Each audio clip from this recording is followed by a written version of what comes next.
Hawks lays an egg by Butterfly Apocalypse on AO3. Episode 3, Chapter 2. Rumi's mind raced. Dabi was a freakingly powerful villain. He was the type to kill without hesitation or mercy. Rumi would never back away from a fight, but she would also not go looking for one from Dabi. Had he taken advantage of Hawks, threatened him, forced him to lay an egg for some devious scheme? Her blood boiled.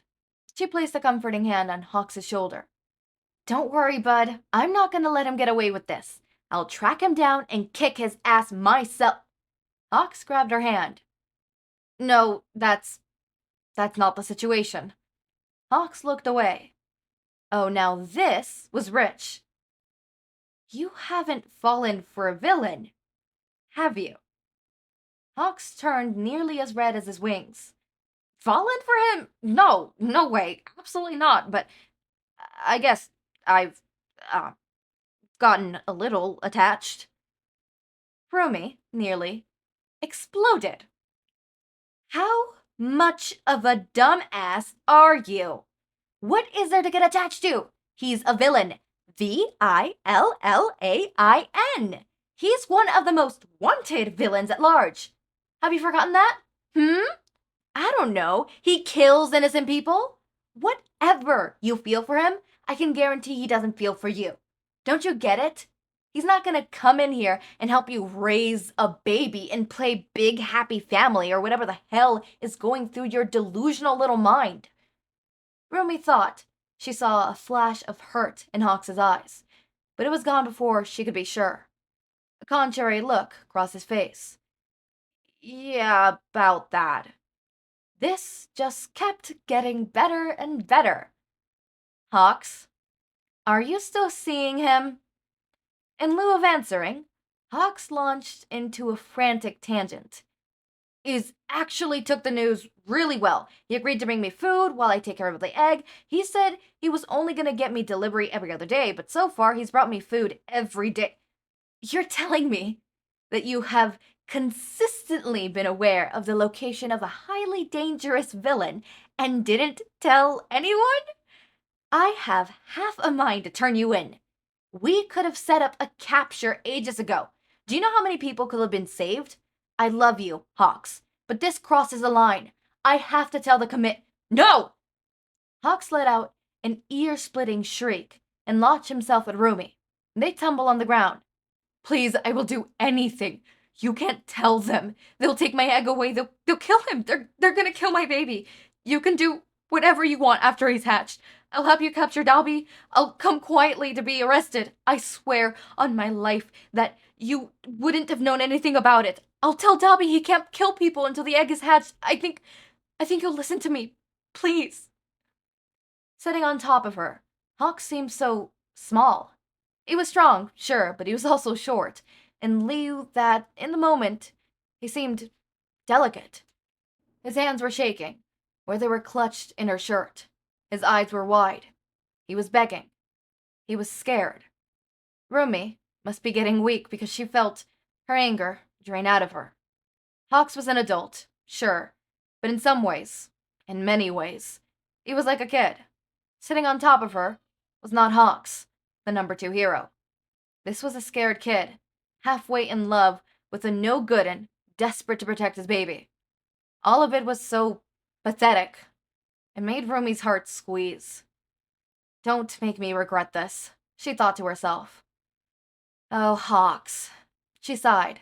She wrapped her arms around his shoulder and pulled him down against her chest. Hawks immediately reciprocated the hug and buried his face in her shirt. Rumi shook her head and rested her chin in the downy soft of what Hawks' hair. "You've gotten yourself into some deep shit, huh? We'll get you through this. I'm not gonna turn you in." She pretended not to notice her shirt getting wet. An hour, lots of tissues, an emergency readaptation of eyeliner, and some hot cocoa later, Hawks sat bundled in his nest, the egg cradled in his lap. He'd mentally taken to calling it omelet, since that's what Dabi called it. However distasteful, well, maybe distasteful, was the wrong word. He found the nickname. They were going to have to pick out a name eventually, but it felt too soon. Rumi was leaning against the wall next to the bed. So, you're having a baby. Hawk's heart rate picked up, as it always did when he remembered there was going to be a baby at the end of this. He was excited by the idea, but he also kind of has no idea what he was going to do. Whatever, fake it till you make it. That was definitely a valid parenting style. Yeah, he said, breathlessly. Do I get to be the honorary aunt? Rumi smirked. Hawks hummed and examined his nails. Ugh, he needs to stop anxiously chewing on them. They looked gross. Depends. Are you gonna throw me a baby shower? Rumi raised an eyebrow. You want a baby shower? Hawk shrugged. Who would you even invite? Rumi asked. I don't know. That's why you're the one throwing it for me. Hawk shot her a cheeky grin. All right, let's see. Endeavor, who we may or may not be trying to convince the world is the baby daddy. And who else has the cash to be able to get a nice gift? That gum. He's a sweet guy. He'd probably come if you asked. You know Best Jeanist. Yeah. He's been off the radar for a while, but if we can get in touch with him, he'll probably come. I guess we can invite that one kid from UA you like. Do you even know anyone else? I'm gonna square with you, Hawk said. I could go either way on the party. I'm mostly interested in the gifts. Brat, Rumi accused. In that case, we'll invite your formal sugar daddies too. Hawks laughed, forcing the corners of Rumi's mouth to twitch. Okay, finalize guest list. 2 or 3 pro heroes, an edgy goth teenager, and 15 wealthy older men. Rumi listed. Sounds like a party. Hawk snickered. Can you imagine it? What? All of them just sitting around a baby-themed party and gossiping like wine moms? Rumi sputtered out a laugh. Best Jeanist is a wine mom.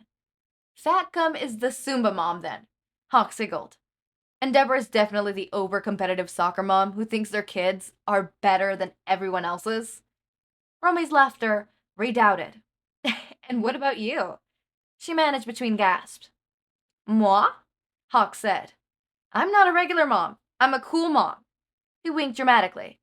No, Hawks was absolutely not above making Mean Girl references. Thank you for asking. Hawks, no. Do you want a Regina George? That's how you get a Regina George. Rumi ruffled his hair. Hey, Regina George is one powerful bitch. I would be proud if my kid grew up like Regina George. Hawks huffed. Rumi scrunched up her nose in a characteristically bunny-like way. I thought she was a mythical bitch. No, Rumi, that's Heather's. Then Hawks gasped. I'm like Veronica! Yeah?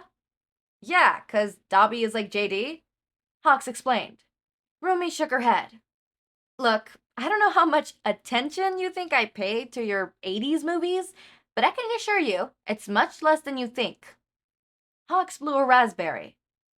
I'm gonna make sure Omelette grows up liking 80s movies. Excuse me, Omelette? Rumi said, incredulously.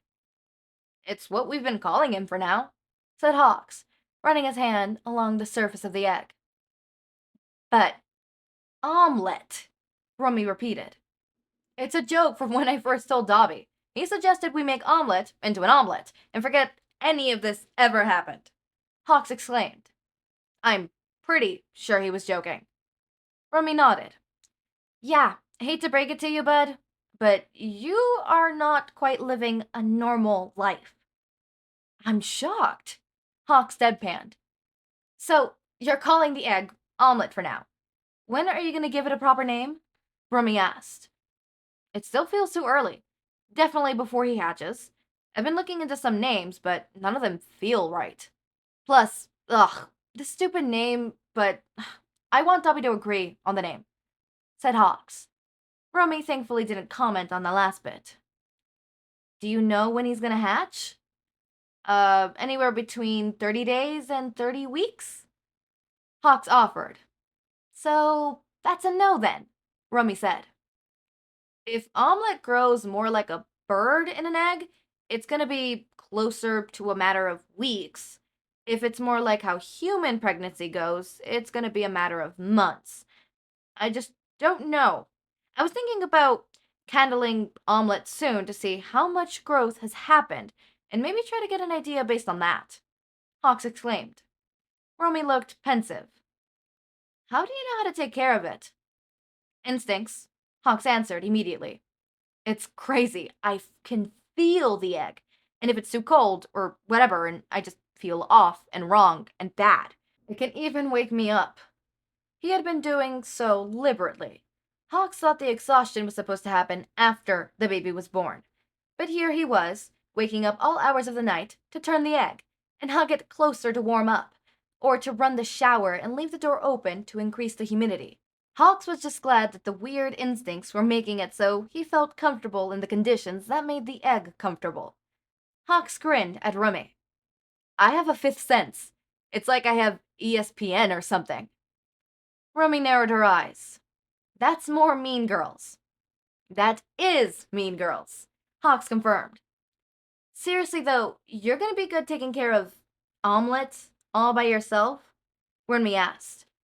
I know your villain boo is bringing you snacks like a good daddy bird, but you're doing a lot more, and there's a lot of unknowns. Hawks waved a hand defensively. Don't worry, I've watched like 3 videos about incubating chicken eggs. I got this. Yeah, he thought to himself. He had this.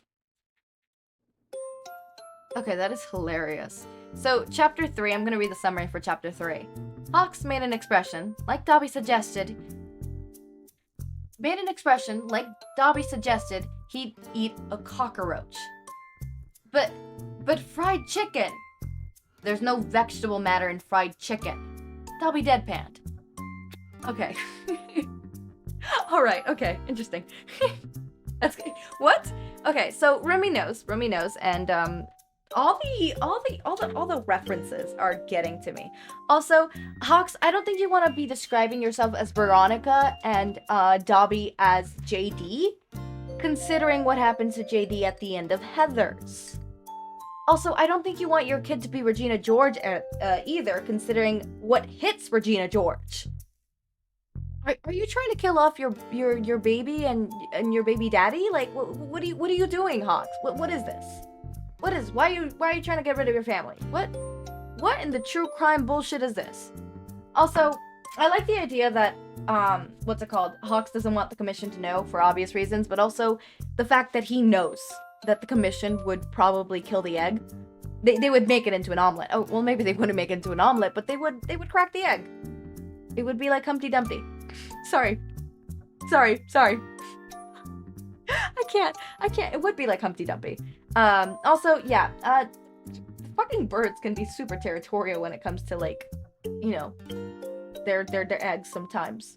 I know that there's some birds that, like, bury themselves in a tree and they make it so, like, literally there's no way for predators to get in, and there's also no way for the mama bird to get out. So the male bird has to forcefully feed her, like, has to go into, there's a little hole where he, throws the food into, and that's how she eats. Or the bedding and stuff like that. Like, that's, it's interesting. Birds are interesting. Also, I love learning about birds via the tags of this fic, and just overall reading a crack fic. So, in other circumstances where out of nowhere my bird facts that I now know come out, and people ask, oh, where did you learn that? A crack fan fiction from AO3 about hawks laying an egg that's fertilized with Dabi. Yep. Also, I'm sorry, football sized? Did it come out at... Ooh, that sounds like it hurts. That sounds painful. That's what I'm gonna say. Okay. As always, my raindrops, make sure to eat, sleep, drink water, take your meds. Have a wonderful day or night. Link to my Discord server and socials are down in the description. Subscribe to see more of my content, and thank you so much for watching.